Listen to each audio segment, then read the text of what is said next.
Mohism or Moism was a Chinese philosophy developed by the followers of Mo Tzu, Latinized as Micius, 470 BC.C. 391 BC. It evolved at about the same time as Confucianism, Taoism and Legalism, and was one of the four main philosophic schools during the Spring and Autumn period and the Warring States period. During that time, Mohism was seen as a major rival to Confucianism. The administrative thought of Mohism was absorbed by Chinese legalism and its books were later merged into the Taoist canon, all but disappearing as an independent school of thought. Introduction. Mohism is best known for the concepts of impartial care. This is often translated and popularized as universal love, which is misleading as Mo Tzu believed that the essential problem of human ethics was an excess of partiality and compassion, not a deficit in compassion as such. His aim was to re-evaluate behavior, not emotions or attitudes.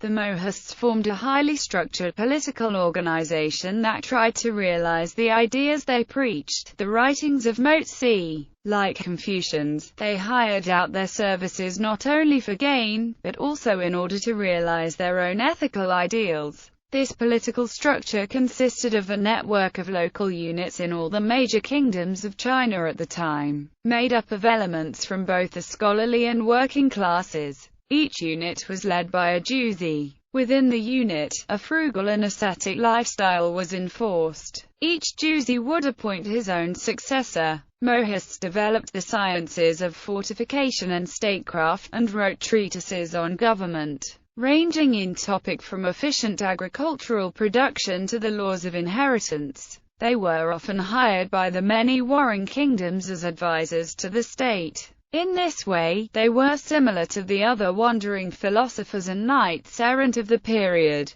Caring and impartiality. Mohism promotes a philosophy of impartial caring, that is, a person should care equally for all other individuals, regardless of their actual relationship to him or her. The expression of this indiscriminate caring is what makes man a righteous being in Mohist thought. This advocacy of impartiality was a target of attack by the other Chinese philosophical schools, most notably the Confucians, who believed that while love should be unconditional, it should not be indiscriminate. For example, children should hold a greater love for their parents than for random strangers. Mo Tzu is known for his insistence that all people are equally deserving of receiving material benefit and being protected from physical harm. In Mohism, morality is defined not by tradition and ritual, but rather by a constant moral guide that parallels utilitarianism. Tradition varies from culture to culture, and human beings need an extra-traditional guide to identify which traditions are morally acceptable. The moral guide must then promote and encourage social behaviors that maximize the general utility of all the people in that society.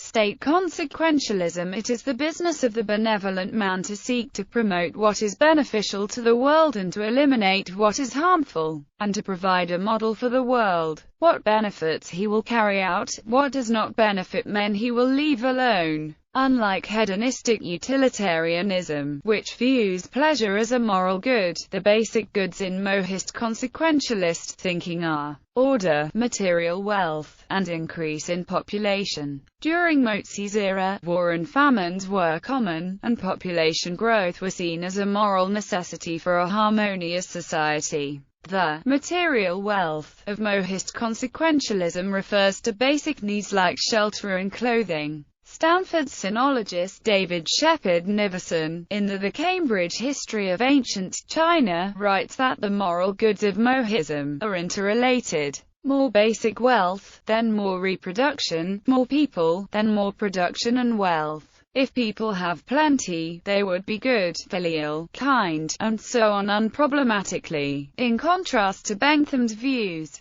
state consequentialism is not utilitarian because it is not hedonistic. The importance of outcomes that are good for the state outweigh the importance of individual pleasure and pain. Society. Mo Tzu posited that, when society functions as an organized organism, the wastes and inefficiencies found in the natural state are reduced. He believed that conflicts are born from the absence of moral uniformity found in human cultures in the natural state, i.e., the absence of the definition of what is right and what is wrong. According to Mo Tzu, we must therefore choose leaders who will surround themselves with righteous followers, who will then create the hierarchy that harmonizes fei.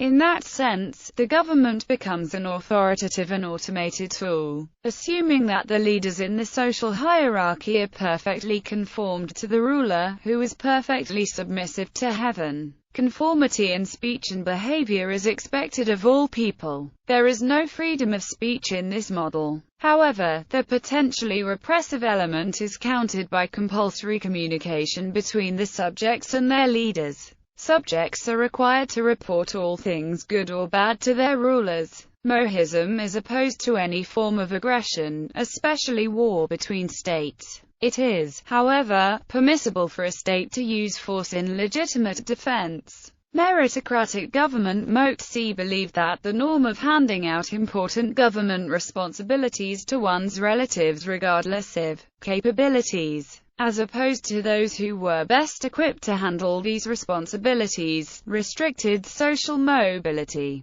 Mo Tzu taught that as long as a person was qualified for a task, he should keep his position, regardless of blood relations. If an officer were incapable, even if he were a close relative of the ruler, he ought to be demoted, even if it meant poverty. A ruler should be in close proximity to talented people, treasuring talents and seeking their counsel frequently. Without discovering and understanding talents within the country will be destroyed. History unfortunately saw many people who were murdered, not because of their frailties but rather because of their strengths. A good bow is difficult to pull, but it shoots high. A good horse is difficult to ride, but it can carry weight and travel far. Talented people are difficult to manage, but they can bring respect to their rulers. Law and order was an important aspect of Mo Tzu's philosophy. He compared the carpenter, who uses standard tools to do his work, with the ruler, who might not have any standards by which to rule at all. The carpenter is always better off when depending on his standard tools, rather than on his emotions. Ironically, as his decisions affect the fate of an entire nation, it is even more important that a ruler maintains a set of standards, and yet he has none. These standards cannot originate from man, since no man is perfect. The only standards that a ruler uses have to originate from heaven, since only heaven is perfect. That law of heaven is love. In a perfect governmental structure where the ruler loves all people benevolently, and officials are selected according to meritocracy, the people should have unity in belief and in speech. His original purpose in this teaching was to unite people and avoid sectarianism. However, in a situation of corruption and tyranny, this teaching might be misused as a tool for oppression. Should the ruler be unrighteous, 7 disasters would result for that nation. These 7 disasters are: neglect of the country's defense, yet there is much lavished on the palace. When pressured by foreigners, neighboring countries are not willing to help. The people are engaged in unconstructive work while useless fools are rewarded. Law and regulations became too heavy such that there is repressive fear and people only look after their own good. The ruler lives in a mistaken illusion of his own ability and his country's strength.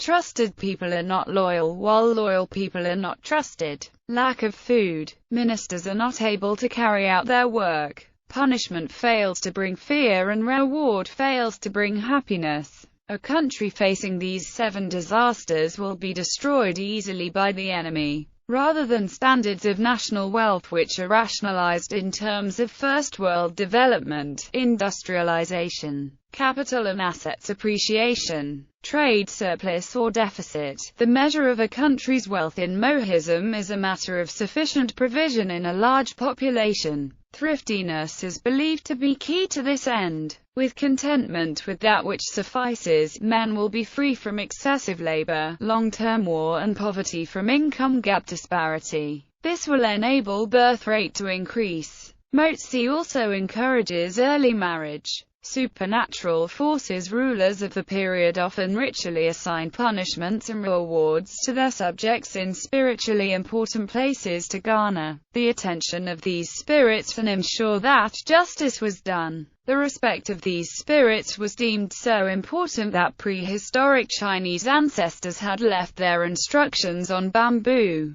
plates and stones to ensure the continual obedience of their future descendants to the dictates of heaven. In Mo Tzu's teachings, sacrifices of bulls and rams were mentioned during appointed times during the spring and autumn seasons. Spirits were described to be the pre-existing primal spirits of nature, or the souls of humans who had died. The Mohists polemicized against elaborate funeral ceremonies and other wasteful rituals, and called for austerity in life and in governance, but did not deem spiritual sacrifices wasteful. Using historical records, Mohists argued that the spirits of innocent men wrongfully murdered had appeared before to enact their vengeance. Spirits had also been recorded to have appeared to carry out other acts of justice. Mohists believed in heaven as a divine force, the celestial bureaucracy and spirits which knew about the immoral acts of man and punished them, encouraging moral righteousness, and were wary of some of the more atheistic thinkers of the time, such as Han Fei. Due to the vague nature of the records, there is a possibility that the Mohist scribes themselves may not have been clear about this subject.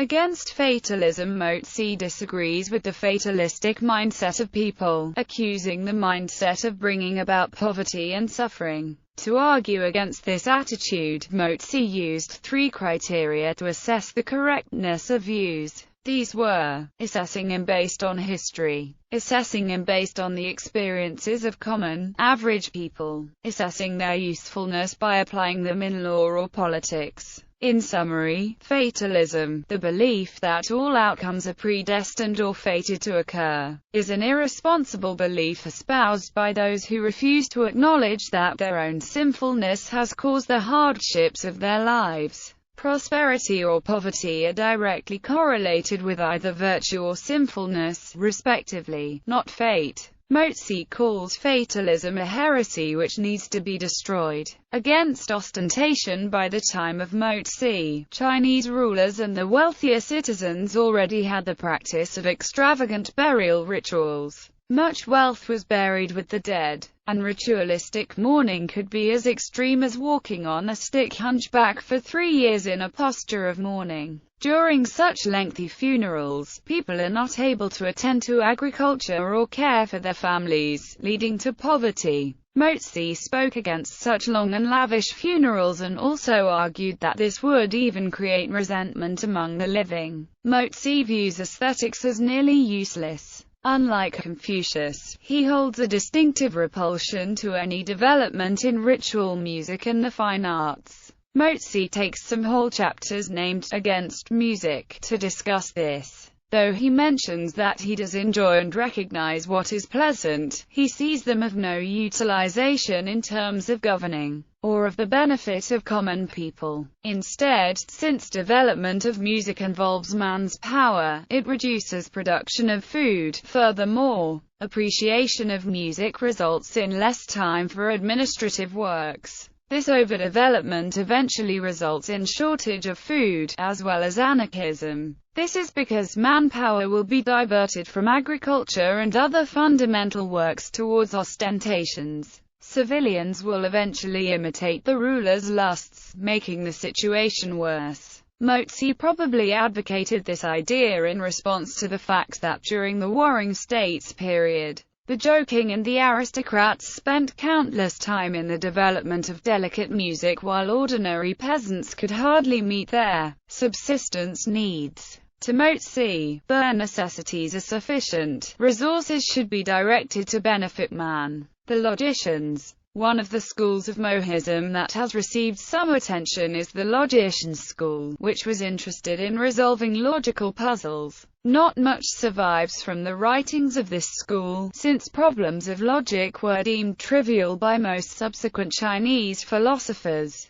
Historians such as Joseph Needham have seen this group as developing a precursive philosophy of science that was never fully developed. but others believe that recognizing the logicians as proto-scientists reveals too much of a modern bias. Mathematics. The Mohist canon of the Mòjiā described various aspects of many fields associated with physical science, and provided a small wealth of information on mathematics as well. It provided an atomic definition of the geometric point, stating that a line is separated into parts, and the part which has no remaining parts, and thus the extreme end of a line, is a point. Much like Euclid's first and third definitions and Plato's beginning of a line, the Mòjiā stated that a point may stand at the end or at its beginning, like a head presentation in childbirth. There is nothing similar to it. Similar to the atomists of Democritus, the Mòjiā stated that a point is the smallest unit,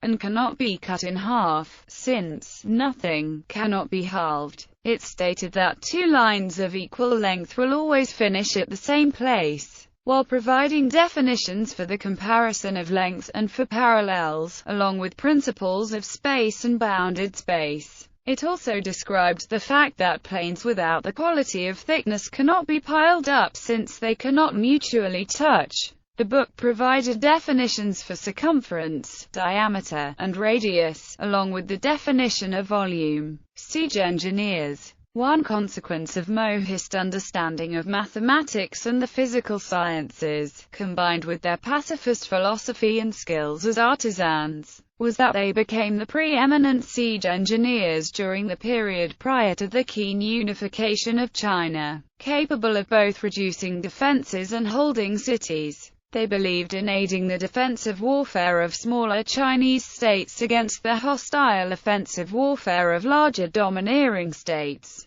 The Mohist beliefs were outside the mainstream of Chinese thought and culture, but they were tolerated and employed for their utility as siege engineers. They were renowned in the smaller states for the inventions of siege machinery to scale or destroy walls. These included traction trebuchet catapults, 8-foot-high ballistas, a wheeled siege ramp with grappling hooks known as the Cloud Bridge, and wheeled hook carts used to latch large iron hooks onto the tops of walls to pull them down. This component of Mohism is dramatized in the story of Gongshu, recorded in the Mohist canon. Mo Tzu travels 10 days and nights when he hears that Gongshu Pan has built machines for the king of Chu to use in an invasion of the smaller state of Song. Upon arriving in Chu, Mo Tzu makes a wall out of his belt and sticks to represent machines, and shows Gongshu Pan that he can defend Song against any offensive strategy Chu might use. Mo Tzu then announces that 300 of his disciples are already on the walls of Song, ready to defend against Chu. The king cancels the invasion.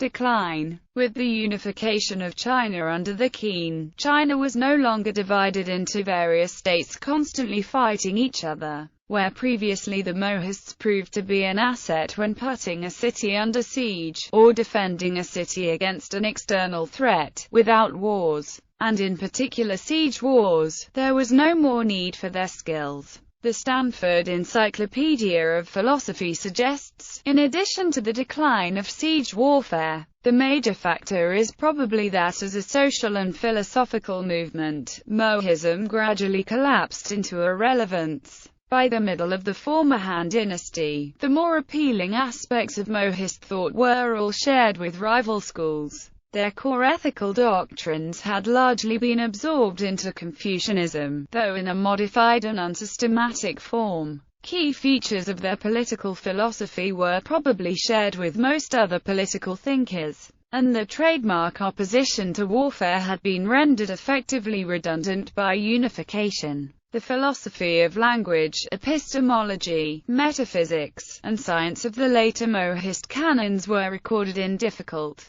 dense texts that would have been nearly unintelligible to most readers. What remained as distinctively Mohist was a package of harsh, unappealing economic and cultural views, such as their obsession with parsimony and their rejection of music and ritual. Compared with the classical learning and rituals of the Confucians, the speculative metaphysics of yin-yang thinkers, and the romantic nature mysticism and literary sophistication of the Dursts, Mohism offered little to attract adherents. especially politically powerful ones. Modern perspectives. Jin Guantao, a professor of the Institute of Chinese Studies at the Chinese University of Hong Kong, Fan Hongya, a research fellow with the Chinese Academy of Sciences Institute of Science Policy and Managerial Science, and Lu Qingfeng, a professor of the Institute of Chinese Culture at the Chinese University of Hong Kong, have argued that without the influence of proto-scientific precepts in the ancient philosophy of Mohism, Chinese science lacked a definitive structure. From the Middle and Late Eastern Han to the early Wei and Jin dynasties,